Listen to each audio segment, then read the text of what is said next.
Mais il n'oublie pas son Dieu. Il sait que Dieu est Dieu et que tout est sous contrôle. Au bout de 2 ans, Pharaon va faire un rêve. Il va chercher au milieu de lui, et personne n'aura l'explication rationnelle. Et le chef des boissons va se souvenir de Joseph. Il va appeler Joseph. Joseph va venir devant le roi, le Pharaon. Il va être sale. On va le laver. Il va interpréter le rêve de Pharaon. À la suite de cela, les choses vont se manifester.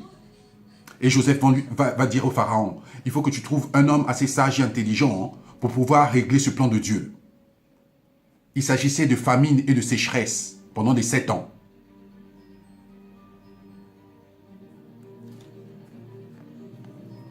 D'accord?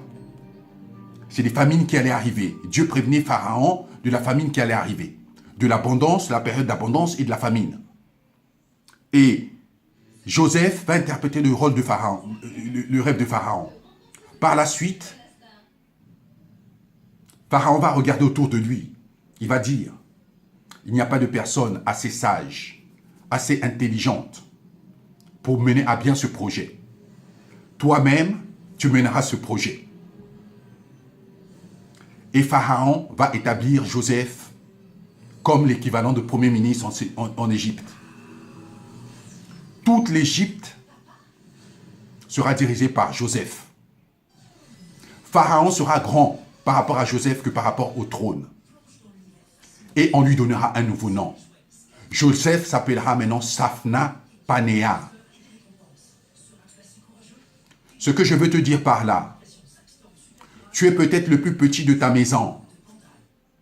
Tu es méprisé. Personne ne fait aucun cas de toi. Mais Dieu dans le ciel a pointé son doigt sur toi. Dieu t'a connu avant la fondation du monde. Il avait formulé des projets pour toi. Il a un projet de paix pour toi. Un avenir plein d'espérance. Dieu a un plan merveilleux pour toi. Et ce plan-là va s'accomplir. Tu sais, un jour, c'est comme 1000 ans devant ses yeux. Devant les yeux de Dieu. N'aie crainte. Ne renie pas ton Dieu. Continue à l'adorer. Continue à l'élever, indépendamment des circonstances. Tu sais, des fois, il y a besoin d'un petit truc pour qu'il y ait un teaching dans le ciel. Pour que Dieu libère une parole. Mais Dieu t'aime.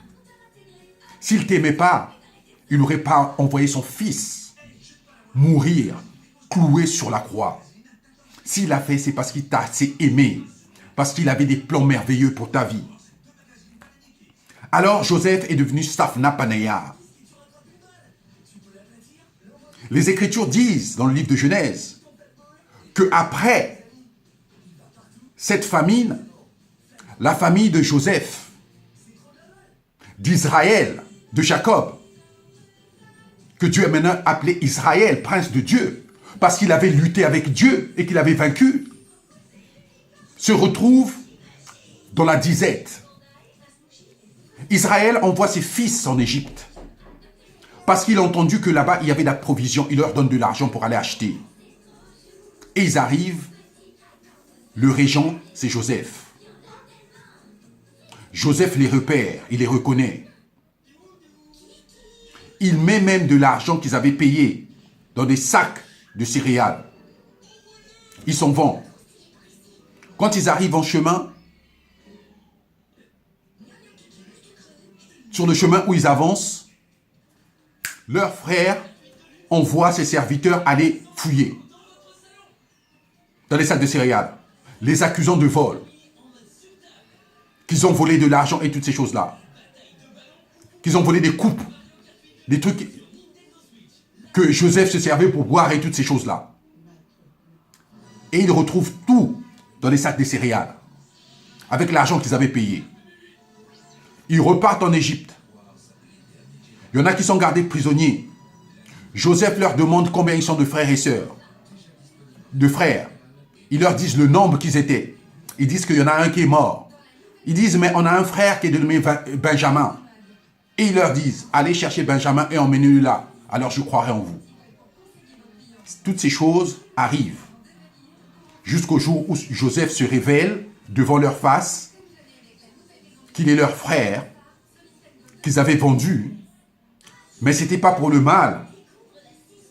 Dieu, en fait, l'avait envoyé dans leur avenir, afin qu'ils soient sauvés, afin que la famille d'Israël ne soit pas décimée. Et la Bible dit qu'après, Joseph va le dire à Pharaon, ils vont venir habiter en Égypte, exactement à Goshen. Je voudrais te dire par là que ton Dieu est un grand Dieu. Il a des plans merveilleux pour toi. Comme je l'ai dit tout à l'heure, l'appel de Dieu est irrévocable. Lorsque Dieu appelle, ouvrons notre cœur. Ne nous comportons pas comme Jonas.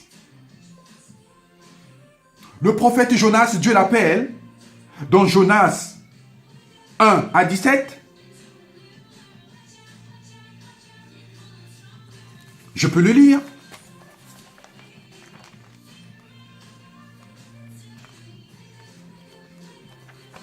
Gloire à Dieu.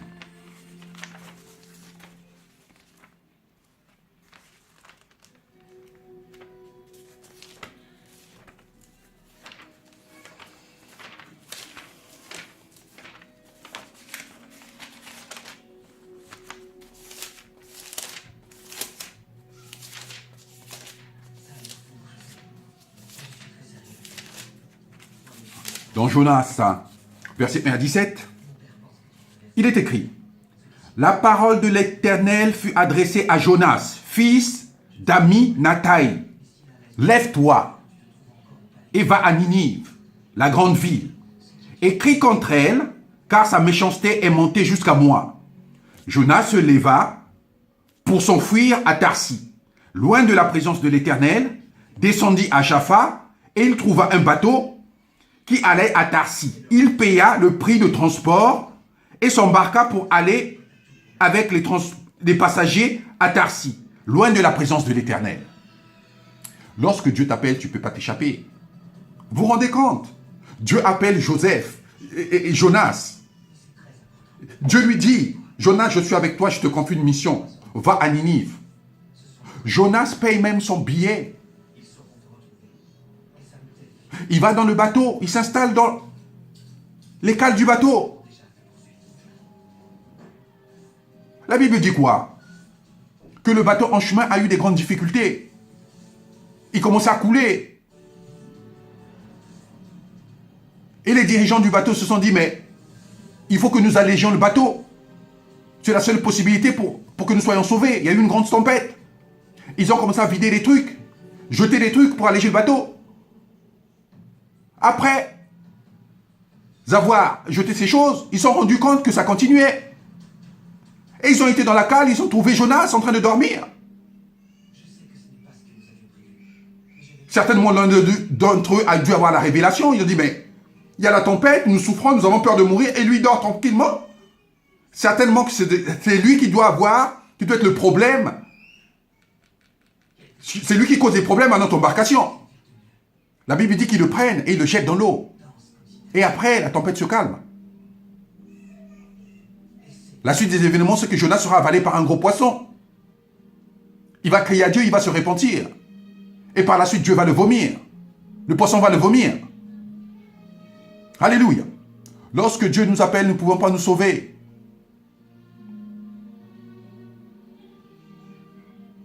Alléluia.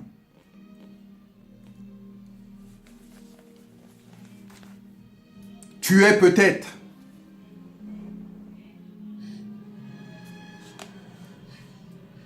le futur Joseph de ta famille.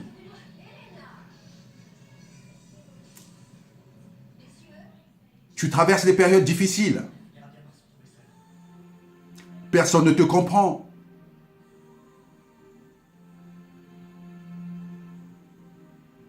Même tes animaux de compagnie te boudent. Il y a une telle sécheresse que chez toi, que même ton frigo fait la tête. Tu regardes à gauche partout, à droite, devant, derrière, personne. Mais sache une chose, notre Dieu vient toujours au bon moment. Il vient toujours au bon moment. Et tout cela commence lorsqu'on a reçu le cadeau de Dieu.